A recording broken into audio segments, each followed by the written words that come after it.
चाणक्य जी ने कहा था कि हर बार शांति से काम लेना समझदारी नहीं होती। कुछ पल ऐसे भी आते हैं कि वहाँ क्रोध दिखाना भी जरूरी हो जाता है, वरना आपकी शांति को आपकी कमजोरी समझ बैठता है दुश्मन। इसीलिए सामने वाले के स्वभाव को देखकर उसके साथ वैसा ही व्यवहार करे।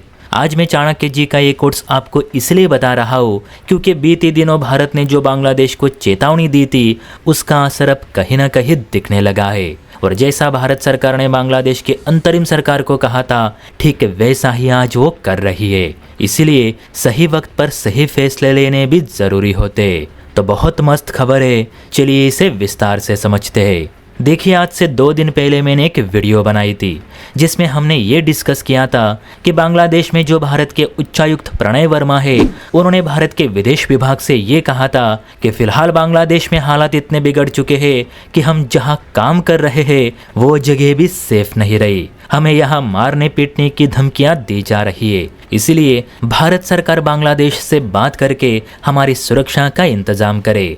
उच्चायुक्त प्रणय वर्मा की इसी बात को भारत के विदेश विभाग ने मोहम्मद यूनुस के सामने उठाई थी और चेतावनी भी दी थी कि अगर आप हमारे अधिकारियों की रक्षा नहीं कर सकते तो हम अपनी ओर से गरुड़ कमांडो भेजकर भारतीय दूतावास के सामने डिप्लॉय करेंगे। और हमारे कमांडो अपने लोगों की रक्षा करना अच्छी तरीके से जानते हैं। इसके अलावा भारत सरकार की ओर से बांग्लादेश को ये भी कहा गया था कि जब तक बांग्लादेश की अंतरिम सरकार भारत से अच्छे से पेश नहीं आएगी तब तक भारत की तरफ से मिलने वाली सभी तरह की मदद बांग्लादेश के लिए रुकी रहेगी।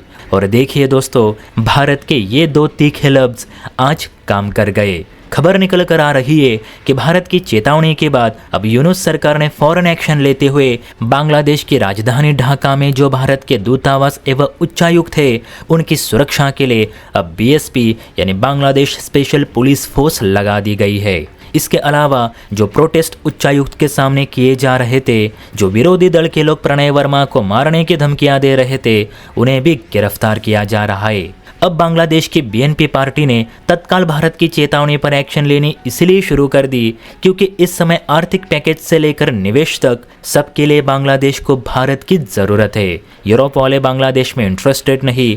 चीन पहले ही बांग्लादेश को काफ़ी कर्जा दे चुका है जो बांग्लादेश चुका नहीं पा रहा। अमेरिका को मिलिट्री बेस के लिए आइलैंड नहीं मिला, इसलिए बांग्लादेश और अमेरिका की इतनी बनती नहीं। आईएमएफ के पास बांग्लादेश की लोन की अर्जी पेंडिंग में है।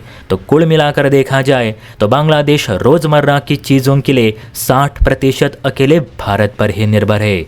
और ये बात शेख हसीना जानती थी, इसीलिए वो भारत के साथ रिश्ते बनाए हुए थी। लेकिन यूनुस सरकार अगर पाकिस्तान जैसे तेवर दिखाती रही, भारत विरोधी गतिविधियों को बढ़ावा देती रही, तो इनके पास दर दर की भीख मांगने के अलावा कुछ नहीं बचेगा, जैसे कि आज पाकिस्तान मांग रहा है। जय हिंद।